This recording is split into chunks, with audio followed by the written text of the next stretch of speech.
आदरणीय मल्लिकार्जुन खरगेजी हे आपल्या लातूरमध्ये आलेले आहेत।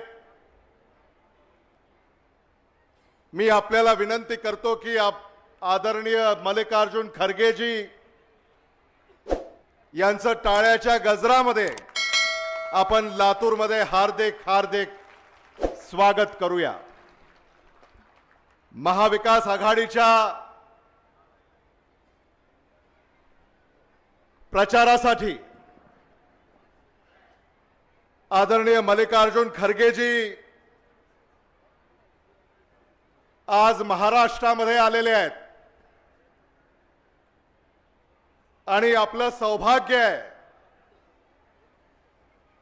की आदरणीय मल्लिकार्जुन खरगेजी त्यांच्या महाराष्ट्राच्या दौऱ्याची सुरुवात लातूरहून करतायत। याचा आपल्याला मनस्वी आनंद होतोय। आदरणीय मल्लिकार्जुन खरगे साहेब, आदरणीय दिलीपराव देशमुख साहेब, डॉक्टर शिवाजी काळगे, धीरज देशमुख, माजी खासदार सुधाकर श्रंगारे, सुधाकर भालेराव, दिनकर माने, वैजनाथराव शिंदे, अभय साळुंके, श्री वसंत कुमार, श्री शैल उडगे, संजय शेते, उदय गवारे, संतोष सोमवंशी, तेलंगणाचे सिंचन मंत्री जे खास करून आपल्यामध्ये उपस्थित आहेत, राजेश राठोड, व्यासपीठावर उपस्थित असलेले महाविकास आघाडीचे सारे नेते, मतदार बंधू भगिनी, पत्रकार आणि तरुण मित्रांनो, आदरणीय मल्लिकार्जुन खरगे साहेबांचं आणि आपलं नातं हे जुनं आहे। एकेकाळी आदरणीय मल्लिकार्जुन खरगे साहेब आणि आपण एकाच राज्याचे नागरिक होतो। स्वातंत्र्यपूर्व काळामध्ये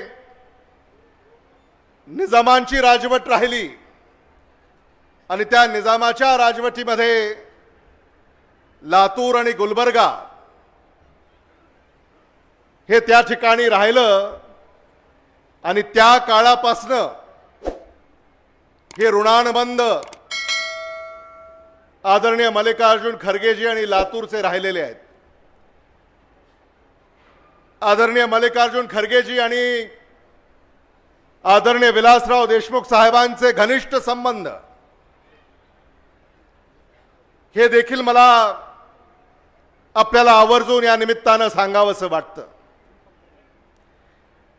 महाराष्ट्राच्या राजकारणामध्ये आदरणीय विलासराव देशमुख साहेब, कर्नाटकाच्या राज्यामध्ये आदरणीय मल्लिकार्जुन खरगे साहेब, अशी ही जोडी महाराष्ट्रानं, कर्नाटकानं आणि भारतानं पाहिलेली आहे।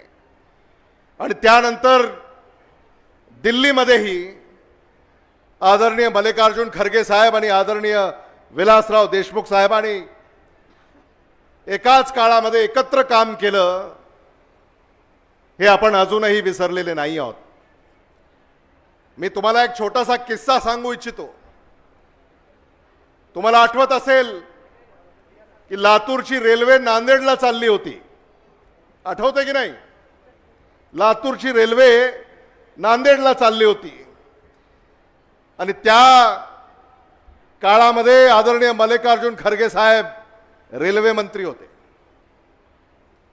मी लातूर शहर विधानसभा मतदारसंघाचा आमदार होतो। आदरणीय मल्लिकार्जुन खरगे साहेब रेल्वे मंत्री आहेत म्हटल्यानंतर मी लातूरहून तातडीनं दिल्लीला त्यांची भेट घेण्यासाठी गेलो आणि त्यांना हे सांगितलं की आदरणीय विलासराव देशमुख साहेबांनी सुरू केलेली ही रेल्वे ही एकच रेल्वे लातूरसाठी आहे आणि म्हणून ही रेल्वे पुढे कुठेही जाऊ नये असा आग्रह मी त्यांना धरला आणि नांदेडला एखादी नवी रेल्वे तुम्ही सुरू करा पण लातूरकरांच्या हक्काची लातूर एक्सप्रेस ही खूप कष्टानं आंदोलनानं ही आम्हाला लाभलेली आहे ती पुढे कुठेही जाऊ देऊ नका असा मी त्यांना आग्रह केला आणि मला आठवत आहे आदरणीय मल्लिकार्जुन खरगे साहेबांनी तातडीनं आदेश दिले आणि ती रेल्वे जी नांदेडला जाणार होती ती रद्द केली आणि लातूर एक्सप्रेस मुंबई लातूर लातूर मुंबई ही पूर्ववत केली ती आदरणीय मल्लिकार्जुन खरगे साहेबांनी त्या काळामध्ये केली हे मला मुद्दामून या ठिकाणी आपल्याला सांगावंसं वाटतं। आदरणीय मल्लिकार्जुन खरगे साहेबांचं माझ्यावर तर विशेष प्रेम आहे कारण मला पहिल्यांदा जेव्हा तिकीट मिळालं त्यातही आदरणीय मल्लिकार्जुन खरगे साहेबांचा हात राहिला, दुसऱ्यांदा तिकीट मिळालं त्यातही आदरणीय मल्लिकार्जुन खरगे साहेबांचा हात राहिला आणि तिसऱ्यांदा मिळालं त्यातही आदरणीय मल्लिकार्जुन खरगे साहेबांचा हात राहिला आणि आता चौथ्यांदा तिकीट मिळालं त्यातही आदरणीय मल्लिकार्जुन खरगे साहेबांचा हात राहिला आणि म्हणून मी स्वतःला भाग्यवान समजतो की काँग्रेस पक्षाचे अध्यक्ष आदरणीय मल्लिकार्जुन खरगे साहेब हे माझ्या प्रचारासाठी इथं आलेले आहेत, हे धीरज देशमुखांच्या प्रचारासाठी इथं आलेले आहेत, हे अभय साळुंकेंच्या प्रचारासाठी इथं आलेले आहेत, हे दिनकर माने यांच्या प्रचारासाठी इथं आलेले आहेत, हे सुधाकर भालेराव यांच्या प्रचारासाठी इथं आलेले आहेत, विनायकराव पाटील यांच्या प्रचारासाठी ते इथं आलेले आहेत। याला सौभाग्य लागतं। महाराष्ट्रामध्ये अनेक जिल्हे आहेत पण त्या अनेक जिल्ह्यांपैकी काँग्रेसचे अध्यक्ष एखाद्या जिल्ह्यामध्ये येतात आणि त्यात लातूरची निवड करतात याबद्दल मी त्यांचा शतशः आभारी आहे आणि हे ऋण मी कधीही विसरू शकणार नाही, हे कधीही फेडू शकणार नाही हे देखील मला मुद्दामून या ठिकाणी सांगायचं आहे। मी आदरणीय मल्लिकार्जुन खरगे साहेबांना सांगू इच्छितो की या लातूर शहर विधानसभा मतदारसंघामध्ये लातूरचा आमदार म्हणून 2400 कोटी रुपयाची विकास कामे गेल्या 5 वर्षामध्ये आम्ही या ठिकाणी पूर्ण केलेली आहेत। जो शब्द तुम्हाला दिला होता तो शब्द आम्ही या ठिकाणी पूर्ण केलेला आहे। आज आपण इथे एकत्रित आलेले आहोत महाराष्ट्राच्या स्वाभिमानाची लढाई लढण्यासाठी। महाराष्ट्राच्या स्वाभिमानाच्या लढाईमध्ये आपल्याला सामील व्हायचं आहे। महाराष्ट्रातलं महायुतीचं सरकार सत्तेपासून दूर करायचं आहे आणि महाराष्ट्राचा स्वाभिमान पुन्हा महाराष्ट्राच्या विधिमंडळामध्ये आपल्याला पुनर्स्थापित करायचं आहे। हे आव्हान मी आपल्याला या निमित्तानं करू इच्छितो। या महाराष्ट्र विधानसभेच्या निवडणुकीमध्ये सामान्य माणसाचे अनेक प्रश्न आहेत आणि म्हणून महाविकास आघाडीनं पंचसूत्री कार्यक्रम दिलेला आहे। इथं अनेक शेतकरी उपस्थित आहेत। जे शेतकरी ज्यांच्या डोक्यावर कर्ज आहे त्यांनी जरा हात वर करा बरं। जे शेतकरी आहेत आणि ज्यांच्या डोक्यावर कर्ज आहे त्यांनी हात वर करा। या सगळ्या शेतकऱ्यांचं कर्ज 15 डिसेंबरला महाविकास आघाडी सरकार आल्यानंतर माफ होणार आहे।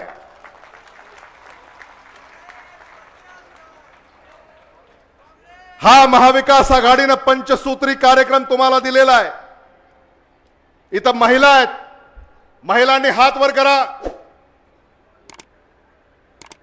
महाविकास आघाडी सरकार आल्यानंतर 15 डिसेंबरला तुमच्या बँकेच्या खात्यावर 3000 रुपये जमा होणार आहेत।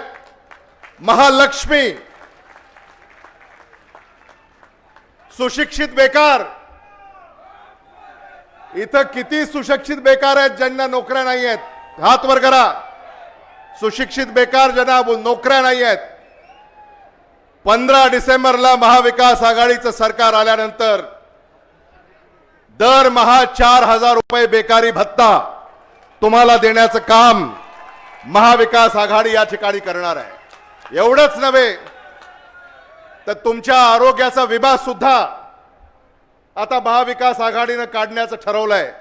25 लाख रुपयापर्यंतचा आरोग्य विमा आता तुमचा काढण्याचा ठरवलंय आणि औषधं सुद्धा आता मोफत देण्याचं निर्णय महाविकास आघाडीनं केलेला आहे। जातीय जनगणना हे जे काही आरक्षणाचं राजकारण या महाराष्ट्रामध्ये महायुतीनं केलं, या महायुतीच्या या आरक्षणाच्या राजकारणाला सडेतोड उत्तर या देशाचे नेते आदरणीय राहुल गांधीजी, या देशाचे नेते आदरणीय मल्लिकार्जुन खरगेजी यांनी जातीय जनगणना या देशामध्ये आणि या राज्यामध्ये करण्याचं ठरवलंय आणि 50% जी आरक्षणाची मर्यादा आहे ती सुद्धा उठवून त्याच्यात वाढ कशी करता येईल यासाठी सुद्धा आम्ही प्रयत्नशील असणार आहोत, हे मला मुद्दामून या ठिकाणी सांगायचं आहे। आदरणीय मल्लिकार्जुन खरगे साहेबांना मी आश्वस्त करू इच्छितो की या लातूर जिल्ह्यातल्या महाविकास आघाडीच्या 6 पैकी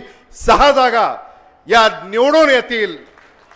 या मराठवाड्यामध्ये महाविकास आघाडी 2/3 अधिक जागा निवडून आणेल आणि या महाराष्ट्रामध्ये विदर्भ, उत्तर महाराष्ट्र, कोकण, पश्चिम महाराष्ट्र, मुंबई, मराठवाडा या ठिकाणाहून जो भरभरून आशीर्वाद महाविकास आघाडीला या ठिकाणी प्राप्त होतोय, आदरणीय मल्लिकार्जुन खरगे साहेबांच्या नेतृत्वाखाली 20 नोव्हेंबर रोजी मतदान होईल, 23 नोव्हेंबर रोजी निकाल लागेल आणि 24 नोव्हेंबरला आदरणीय खरगे साहेबांनी आम्हाला सूचना कराव्यात आणि महाविकास आघाडी ही राज्यपालांना भेटून सरकार स्थापनेचा दावा पेश करेल आणि या महाराष्ट्रामध्ये महाविकास आघाडीचं सरकार सत्तेवर येईल। फक्त महाविकास आघाडीचं सरकार या महाराष्ट्रामध्ये सत्तेवर येऊन चालणार नाही, त्याच्या पुढेही जाऊन 2029 साली इंडिया अलायन्सचं सरकार आपल्याला भारतात निवडून आणायचं आहे आणि मी आज या ठिकाणी आपल्याला आव्हान करू इच्छितो की 2029 साली आपल्याला आपले नेते राहुल गांधी यांना पंतप्रधान करायचं आहे। त्यासाठी आजपासूनच आपण आपली कंबर कसली पाहिजे। या शब्दांसह मी यापेक्षा अधिक मी बोलणार नाही, कारण आदरणीय मल्लिकार्जुन खरगे साहेबांना आपल्याशी संवाद साधायचा आहे। लातूरची सभा झाल्यानंतर त्यांना सोलापूर येथे सभेला जायचं असल्यामुळं अधिक वेळ मी आपला घेणार नाही। व्यासपीठावरचे महाविकास आघाडीचे सारे नेते, कार्यकर्ते आणि व्यासपीठासमोर उपस्थित असलेले महाविकास आघाडीचे सगळे नेते, कार्यकर्ते आणि जनता जनार्दन यांना देखील मी या ठिकाणी कळकळीची विनंती करणार आहे की मतदान करा, काँग्रेसला विजयी करा, महाविकास आघाडीचं सरकार महाराष्ट्रावर सत्तेवर आणा। एवढंच या निमित्तानं बोलून मी थांबतो। धन्यवाद। जय हिंद, जय महाराष्ट्र।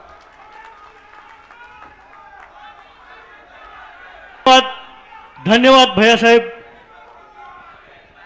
आपण सांगितलं की आपल्या प्रत्येक वेळी खरगे साहेबांनी आपल्या वाटचालीमध्ये आपला हात दिलेला आहे। खरगे साहेबांना आमची विनंती आहे की आणि भविष्यामध्ये सुद्धा आपला विश्वास सार्थ ठरवण्यासाठी अमित भैया देशमुख साहेब अहोरात्र परिश्रम घेत आहेत।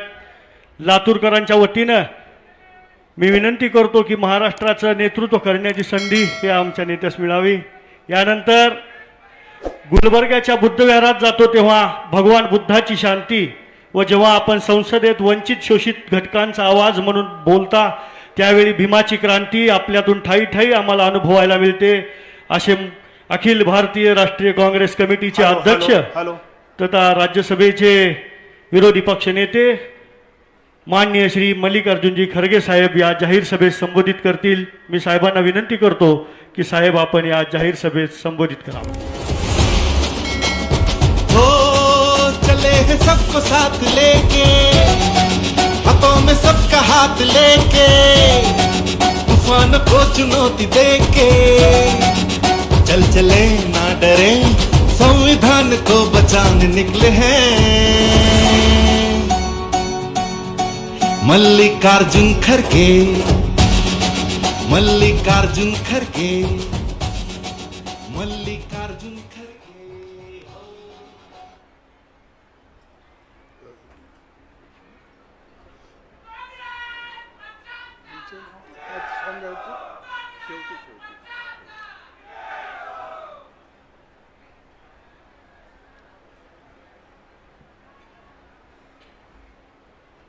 इस मंच पर बैठे हुए हमारे नेतागण, उत्तम कुमार रेड्डी जी जो तेलंगाना के वरिष्ठ मंत्री हैं, और इस जिले के हमारे पार्टी के ओर से देखभाल करने वाले सीनियर लीडर दिलीप राव देशमुख जी,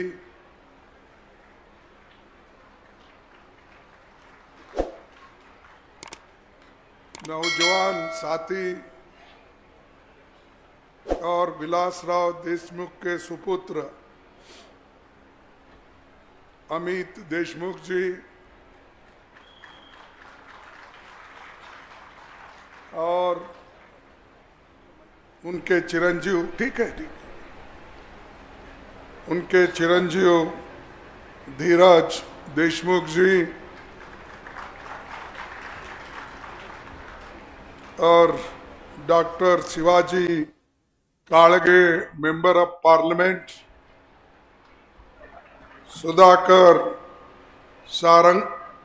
सरंगरे, जिन्होंने हमारे पार्टी को मदद करने के लिए आए हैं, वो भी हमारे सामने बैठे हैं। महाविकास आघाड़ी के उपस्थित सभी नेतागण और मंच पर बैठे हुए सम्मानित हमारे मुखिया और सभी यहाँ पर पधारे हुए हमारे जितने भी किसान भाई हैं, माताएं हैं, बहनें हैं, नौजवान साथी हैं, और मीडिया के मेरे दोस्तों, ये लातूर बहुत बड़ा जागृत स्थान है,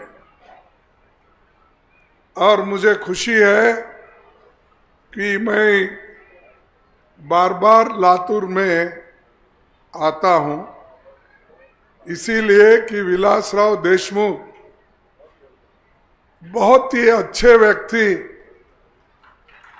और उन्होंने हमेशा लोगों के साथ मिलजुल के रहते थे और हमेशा हंसमुख, किसी को गुस्से से कभी देखते नहीं थे। वो हमेशा सबके साथ मिल के रहने वाले ऐसे एक व्यक्ति थे। मेरे को एक बात याद आ रही है कि जब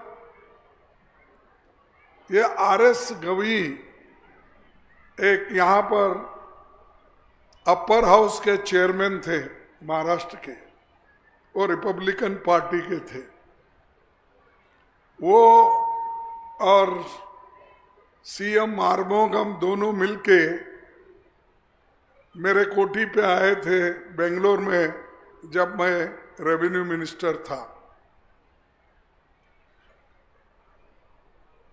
तब बातों बातों में जिक्र आई तो उन्होंने कहा अगर कोई महाराष्ट्र में, जब वो पीडब्ल्यूडी मिनिस्टर थे देशमुख साहब, और जिला पंचायत के भी देखभाल उन्होंने की थी, तब उस वक्त उनके मुंह से निकला, अगर महाराष्ट्र में यशस्वी चीफ मिनिस्टर अगर कोई बनने वाला है इस कैबिनेट में, तो विलासराव देशमुख बनेंगे। ये उन्होंने मुझे 1980 के अंदर कहा था। ये देखने के बाद, उस वक्त मैं रेवेन्यू मिनिस्टर था कर्नाटक का, मुझे ऐसा मालूम हुआ कि भविष्यवाणी कर रहे, और बॉम्बे में उधर इधर बहुत बड़े बड़े लीडर है, अब देशमुख साहब का कैसा नंबर लगेगा, ये मेरे को सोच लगी थी। लेकिन उन्होंने बोला अगर बनना है तो वही बनेंगे, और अब बहुत अच्छा काम कर रहे हैं। इसीलिए उतने नौजवान यंगस्टर उन्होंने इस महाराष्ट्र का चीफ मिनिस्टर की कुर्सी संभाली और बहुत तरक्की उन्होंने की। ऐसे कम व्यक्ति होते हैं काम करने वाले, और आज उनके सुपुत्र भी, जब मैं अमित देशमुख को देखता हूं तो मेरे को हमारे विलासराव देशमुख की याद आती है।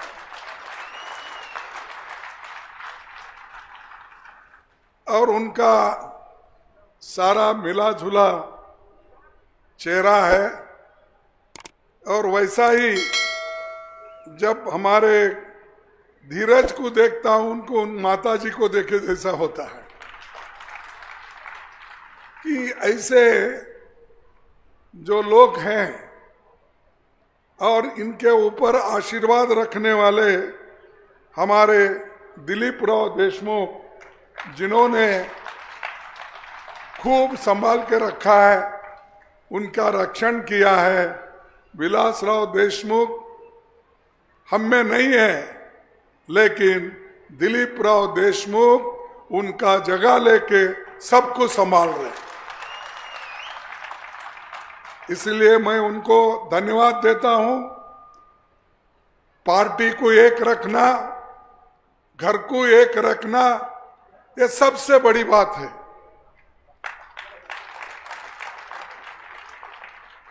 और आज मैं यहां पर आया हूं आपका उत्साह देख के, और महाराष्ट्र में जो बड़ा बदलाव करने के लिए आप लोग यहां पर आए हैं। महाराष्ट्र की धरती छत्रपति शिवाजी महाराज, लोकमान्य तिलक, महान नायकों की धरती है। ज्योतिबा फुले, सावित्रीबाई फुले और बाबा साहब अंबेडकर, ऐसे महान व्यक्तियों की ये धरती है। बड़े बड़े संतों की धरती है महाराष्ट्र। तो ये हमको इस जगह आके बहुत खुशी होती है। अब हम साथी हैं। आपको आजादी कब मिली? देश को आजादी मिली 15 अगस्त 1947 में।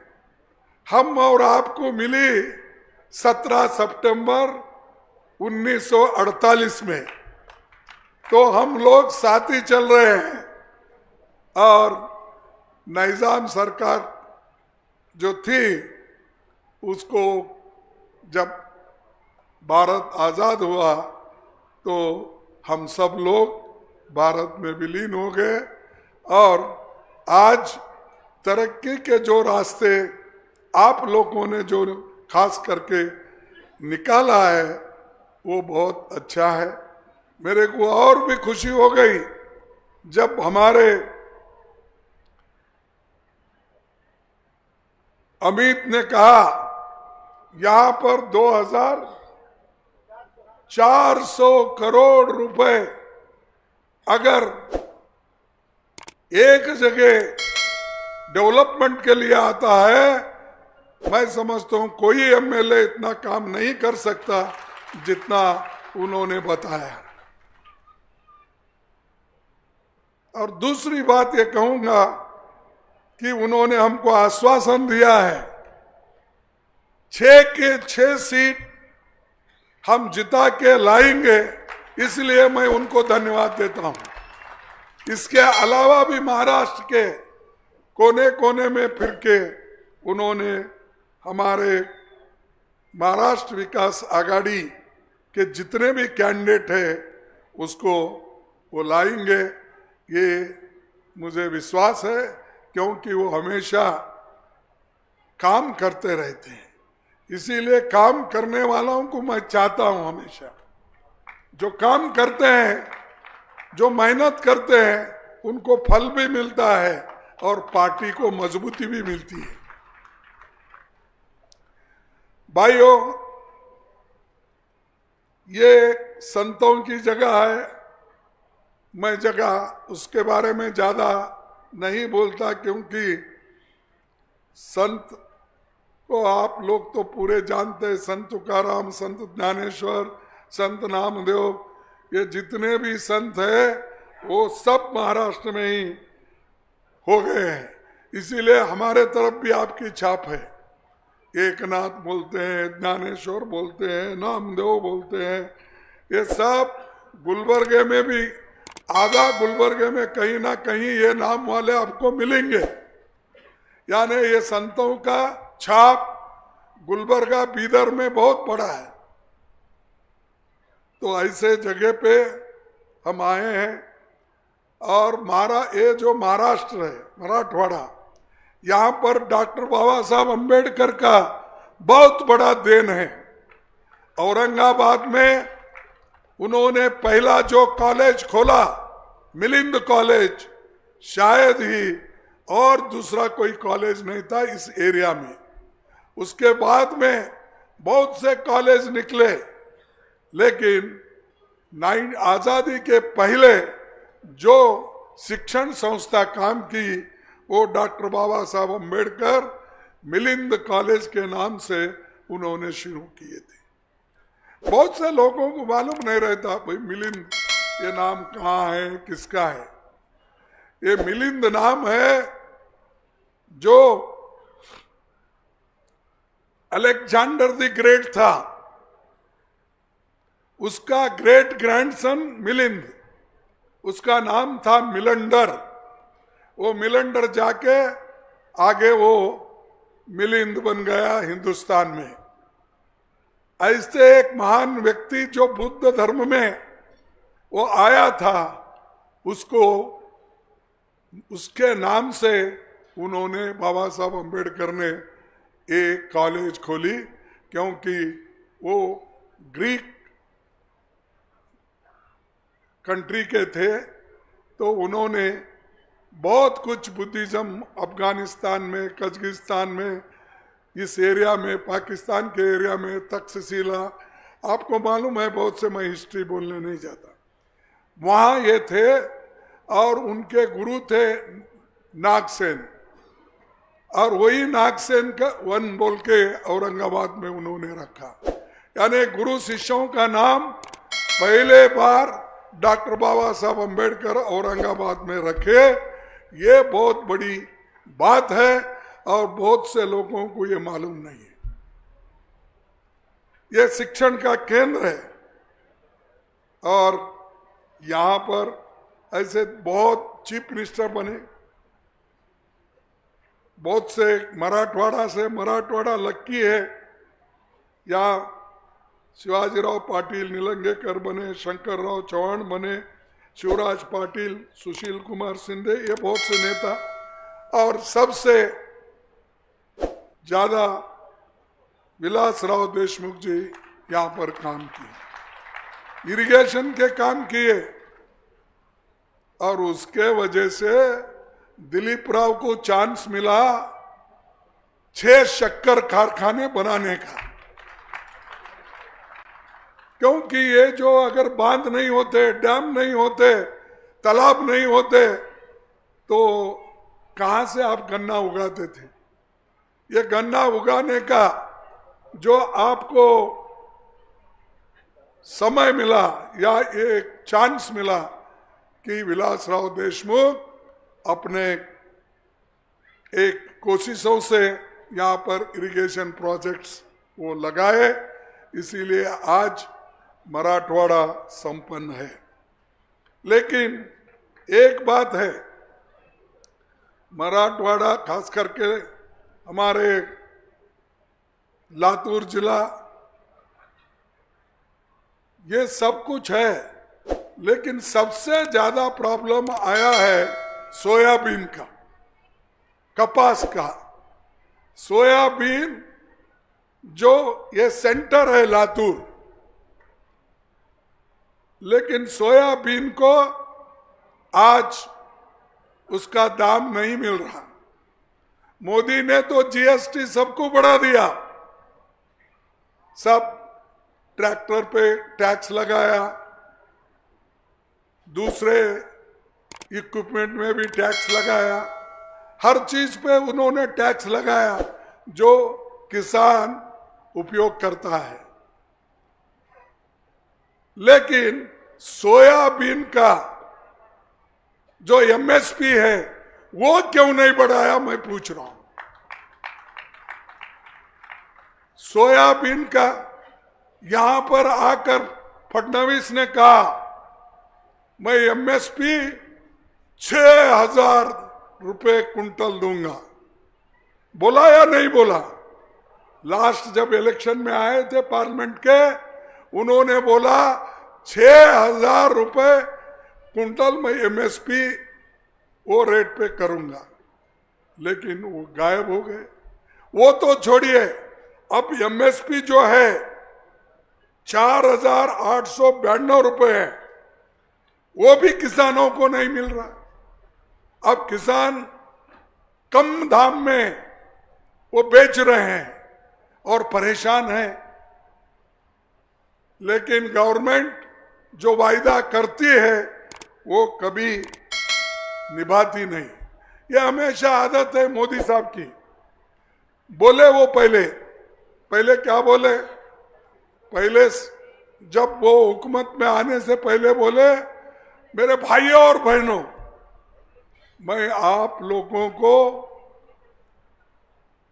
कांग्रेस के सरकार ने काला धन भार रखा है, उसको लाकर मैं हर एक के जेब में 15-15 लाख डालूंगा।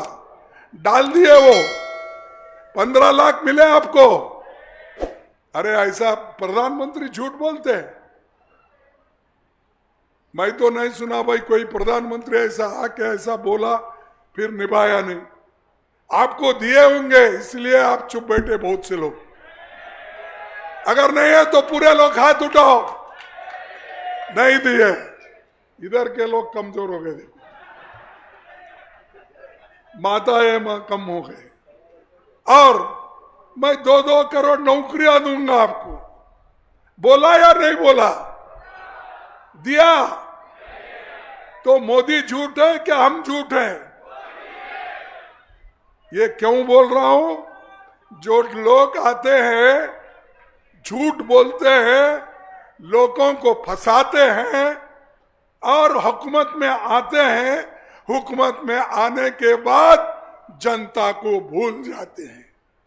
ये है मोदी का। मोदी इतना ही नहीं, किसानों को धोखा दिया।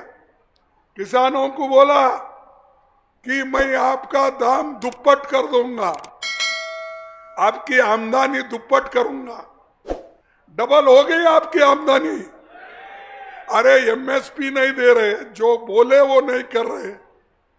वो मराठी में कहते ना, बोले जैसा चाले त्याची वंदावे पाऊले. पाऊले काय नहीं, उनके पैर छूना बोलते हैं जो सच बोलता. अब ये सच नहीं बोलता, इसको क्या करना चाहिए? अरे आप बोलो भाई, आपको दर्द नहीं हुआ? ये झूठ, ये किसानों को झूठ, युवकों को झूठ, और 15 लाख रुपए देने का झूठ, और गैस सिलेंडर का तो ऐसा प्रचार कर लिया.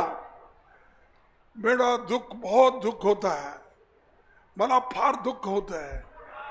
हा,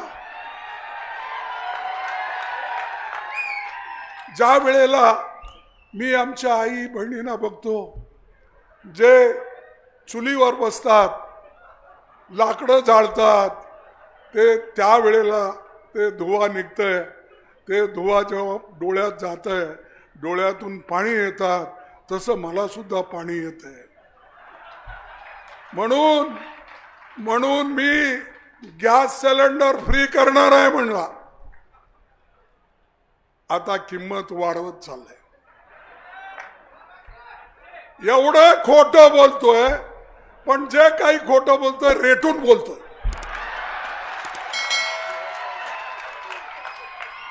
आणि तुम्ही लोक समजता अरे हे खरं आहे. असा माणूस प्रधानमंत्री देशाचा निवडून आलेला आहे, तर हे काँग्रेसवाले उगी असं सांगतात म्हणून. आणि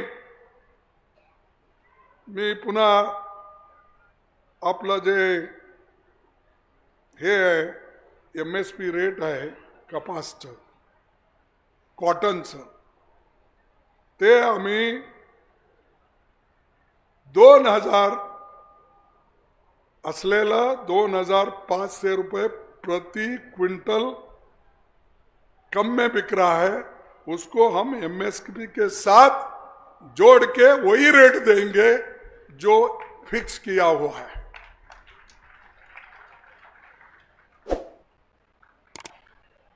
और मोदी जी अपना जो दोस्तों को तो वो बहुत बढ़ा रहे हैं. उनके सिर्फ 2 ही दोस्त हैं. कौन कौन? अदानी आणि अंबानी. अरे आणखीन फार श्रीमंत लोक आहेत त्यांच्या बरोबर. जवळजवळ ह्या देशात 5% लोकांजवळ 62% देशाची संपत्ती आहे. किती आहे? 62%. आणि 50% गरीब जे आहेत त्यांच्याजवळ केवळ 3% संपत्ती आहे देशाची. 3%. म्हणजे हे गरीबाला मदत करणार आहेत का श्रीमंताला? ह्याच्यावरून बघून घ्या, देख लीजिए. 10%, 5% लोगों के पास 62% है और देश के 50% लोगों के पास 3% है.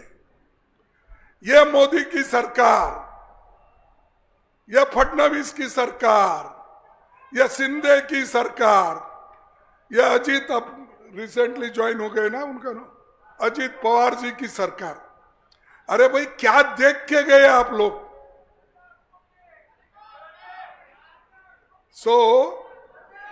ये सब अगर मैं बोलूंगा तो गलत नहीं होगा. वैसा ऐसा करके चोरी करके सरकार बनाए हैं. ये तो चोरों की सरकार है.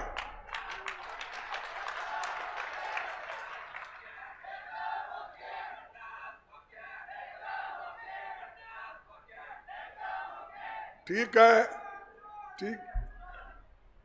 हे आता 50 खोके जे घेतलेत ना त्यांना घरी बसवा. आता घरी बसवण्याची वेळ आहे. हेच संधी आहे. हे संधी चुकली तर तुम्ही राहणार नाही.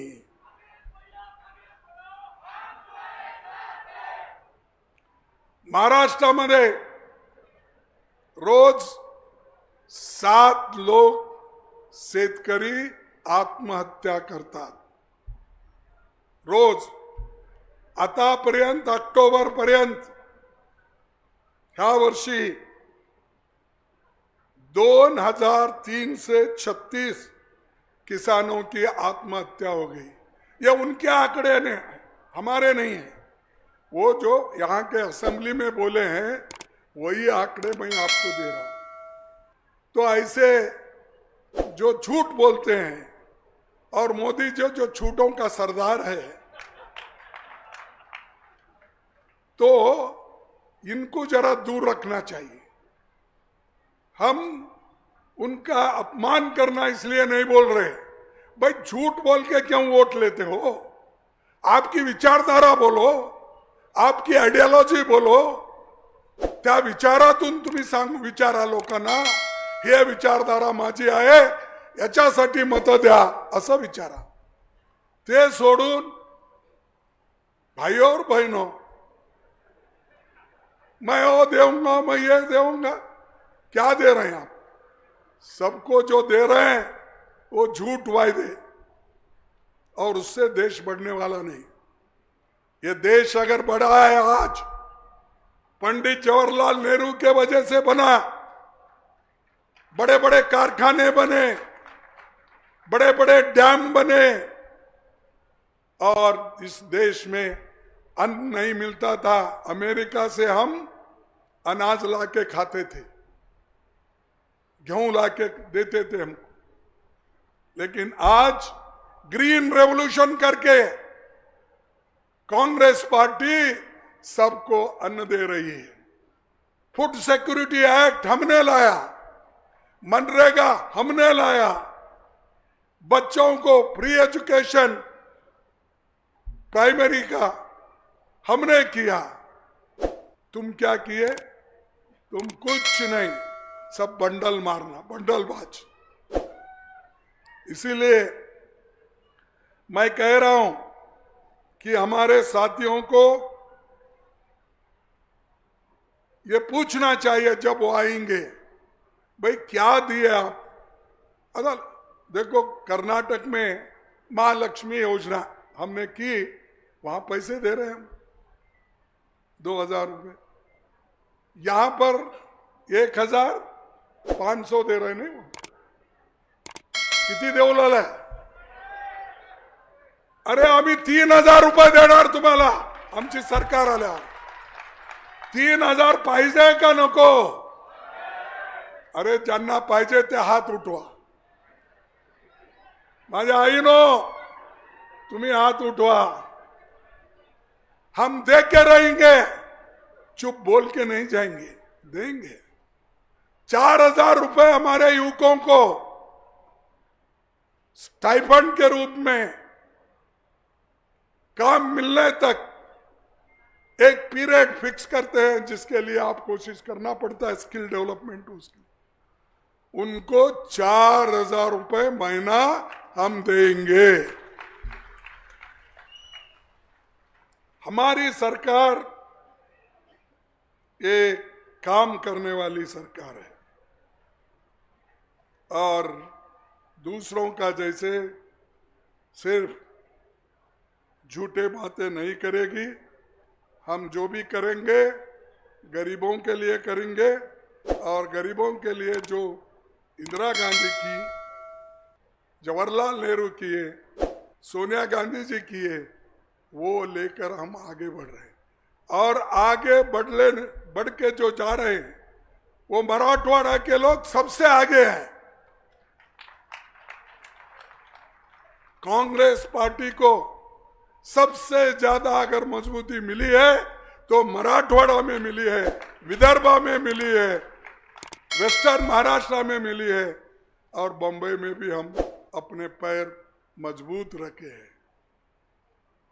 लेकिन चंद लोग भड़काते हैं, क्योंकि ये झूठों की सरकार है. ये झूठ बोल बोल के ऐसा ही चला रहे. बहुत से लोग भाग गए. वो बीजेपी के ईडी को डर के भाग गए, सीबीआई को डर के भाग गए, सीवीसी को देखकर भाग गए। ये भागने वाले बहुत है। एक बार जो भाग के गए उनको फिर मत लाना, क्योंकि फिर वो आपको लूटेंगे। इसीलिए ये लातूर जिला जो है कांग्रेस का मजबूत एक गढ़ है, और ये एक जमाने में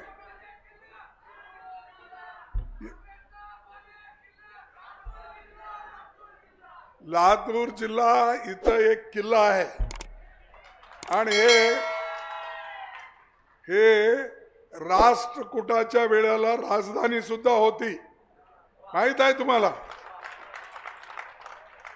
तो राष्ट्रकूटाच्या वेळेला राजधानी होती. इथून पुन्हा ते आमच्याकडे आली. असं जवळचा संबंध जे आहे ते सांगू लागलो. पण हे लातूर पक्का काँग्रेस आहे आणि काँग्रेसच्या विचारधारावर चालणारा आहे. म्हणून आपण नेहमी ह्या पक्षाला मदत करत आलात, ते आपला आशीर्वाद हमारा पाहिजे. हम ये जानते हैं कि आप लोग हमको आशीर्वाद करेंगे. और मोदी जी जो झूठ बोल के जाते हैं वो हर जगह फिर रहे. अब वो म्यूनसिपालिटी इलेक्शन में आएंगे, इसलिए अमित देशमुख जरा देख लीजिए, क्योंकि वो एमएलए इलेक्शन में आते हैं, एमपी इलेक्शन में भी आ रहे हैं. कितना फिर रहे, अपनी कुर्सी बचाने के लिए इतना फिर रहे पूछो मत. अरे हम संविधान बचाओ, लोकतंत्र बचाओ बोल के हम फिर रहे हैं. इन्होंने मेरी कुर्सी बचाओ ये बोल रहे हैं. तो भाइयों, आपको सबसे ज्यादा मैं खास करके पिछड़े, अति पिछड़े, दलित, माइनॉरिटीज और सब गरीब लोगों को, सब जात में गरीब लोग हैं, इनको कह रहा हूं, तुम्हारा हकूक, तुम्हारे हक अगर किसमें है, तुम्हारी हिफाजत अगर किसमें है, तो बाबा साहब अम्बेडकर लिखा हुआ संविधान में है. संविधान चले गया, तुम कहीं के नहीं रहेंगे. संविधान जो लिखा है बाबा साहब अम्बेडकर, उसको टिकाना है ना. ये तो है, ये संविधान है. इसको भी मोदी के लोग बहुत मजाक उड़ाए. भाई राहुल जी जब लेके दिखाए उनको, अब भाई कोरे पन्ने हैं बोल के दिखे, ये कोरे पन्ने हैं. और यही लाल ऐसा कवर लाल है भाई, अंदर तो जान है ना. हर लोगों की हिफाजत इसमें है. लेकिन मोदी जी नक्सलाइट का है, कम्युनिस्ट का है, क्या क्या की बोले. और ऐसी ही बुक मोदी जी ने प्रेसिडेंट ऑफ इंडिया उस वक्त जो थे कोविड, वो कोविड को उन्होंने यही बुक दिया है. ये देखिए, ये बुक दिया. फिर मैं बोलूं मोदी जी को, अरे नक्सलाइट है मोदी? नहीं, आप बोलिए हमारे हाथ में है तो ये नक्सलाइट, अर्बन नक्सलाइट.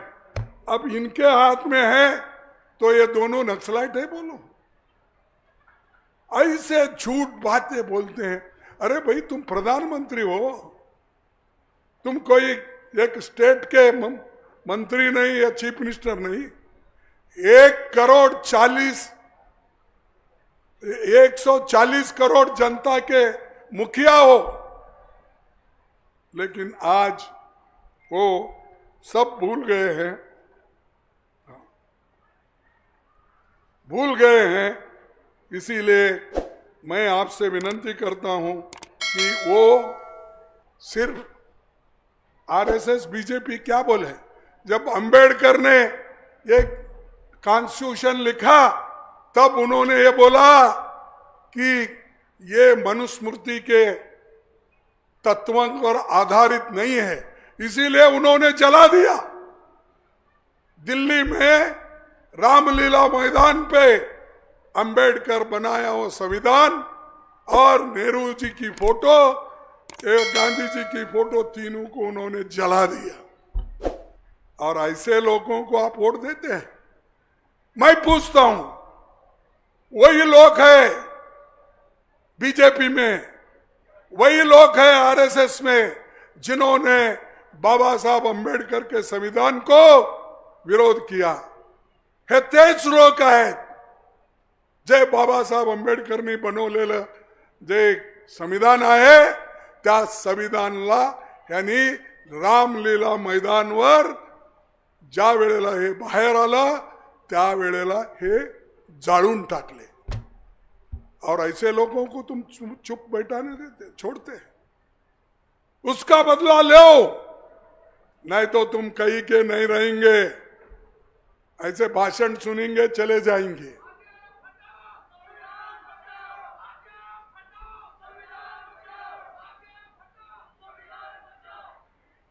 मैं इसीलिए एससी एसटी ओबीसी के लोगों को ये कहने आया हूं, तुम्हारे नौकरियां जा रहे हैं,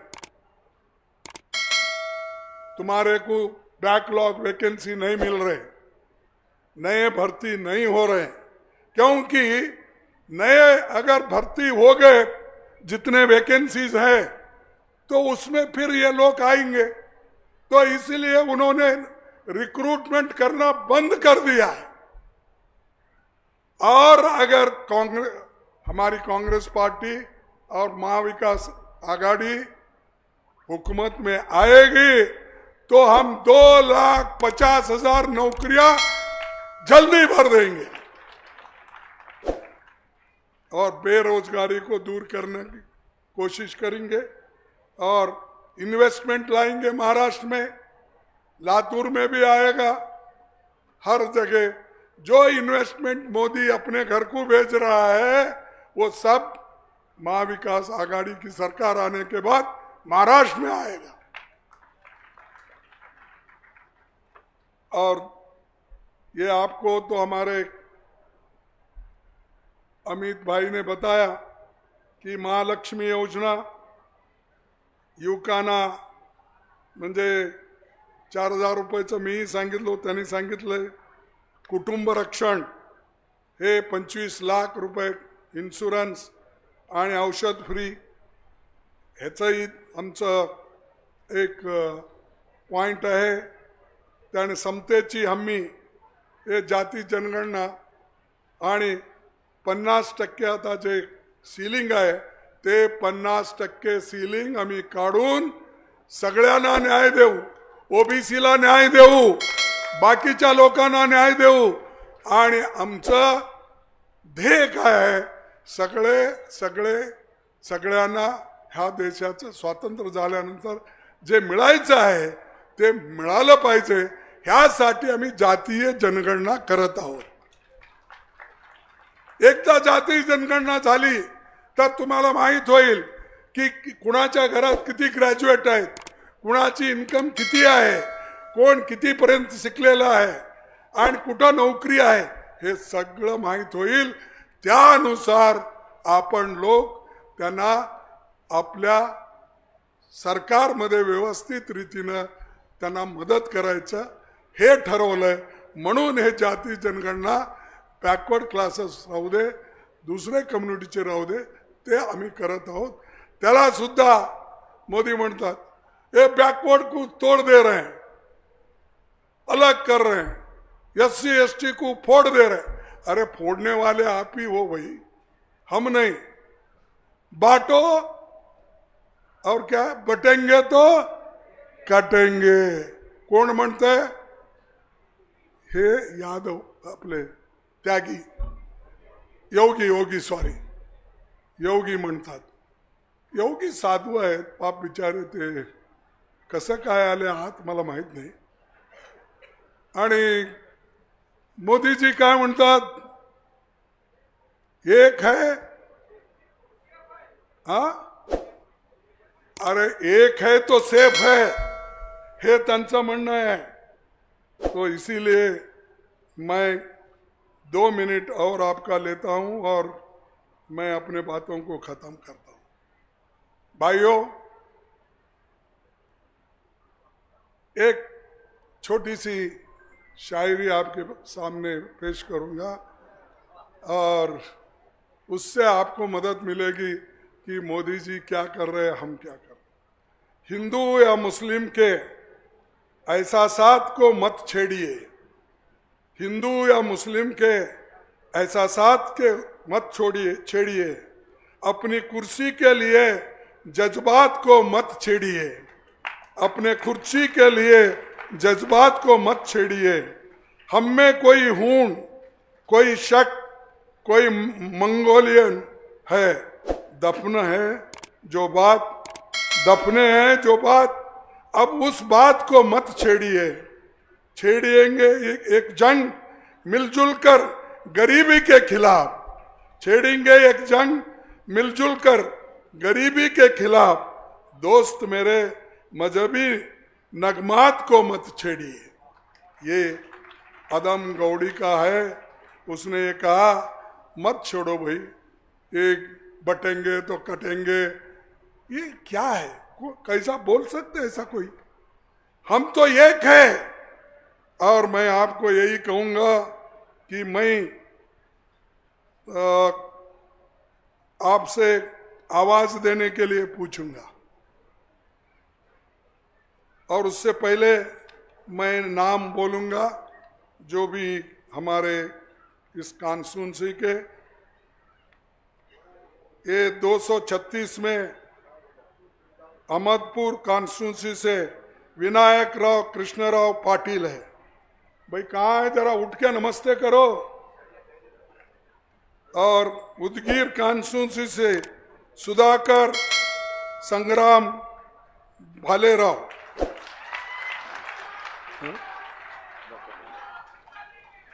अच्छा सुधाकर। नीलंगा कॉन्स्टिट्यूंसी अभय सतीश साळुंके, ओके। औसा कॉन्स्टिट्यूंसी से दिनकर बाबूराव माने,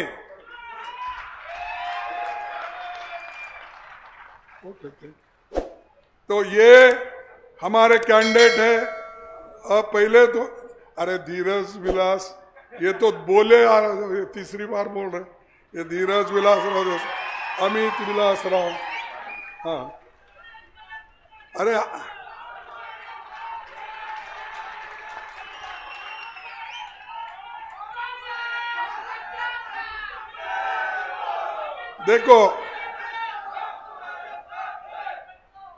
देखो हमारा देश एक है और एक रखने के लिए इंदिरा गांधी जी अपनी जान दी। एक रखने के लिए राजीव गांधी जी ने अपनी जान दी, कुर्बानी दी। मैं पूछता हूं, देश को एक रखने के लिए हिंदू, मुसलमान, सिख, ईसाई, इनको एक रखने के लिए कितने लोग आरएसएस के, बीजेपी के जान दिए हैं? मुझे बोलो। आपने कुछ किया ना? आजादी में कुछ काम नहीं किया, देश को एक रखने के लिए काम नहीं किया। सिर्फ बोलते हो सब बटेंगे तो कटेंगे। ये बोलने के लिए आप हो ना? किसको बटेंगे, किनको बटेंगे? मैं पूछता हूं। देश तो एक है। इसीलिए मैं कहूंगा आप मेरा साथ देना।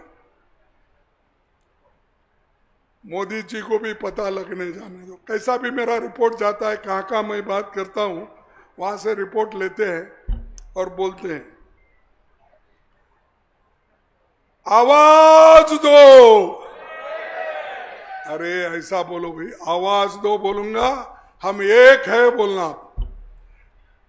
आवाज दो, आवाज दो, आवाज दो। इसीलिए आपको धन्यवाद। हम तो एक है, आवाज एक है, लेकिन फिर क्या आप चाहते हैं? देश के लोग एक है, हम एक है, आवाज दे रहे हैं। तुम बांटने और काटने की बात कर रहे हैं। इसीलिए ज्यादा न बोलते हुए आप सबको धन्यवाद। जय हिंद, जय हिंद, जय हिंद, जय हिंद। धन्यवाद। जय भीम।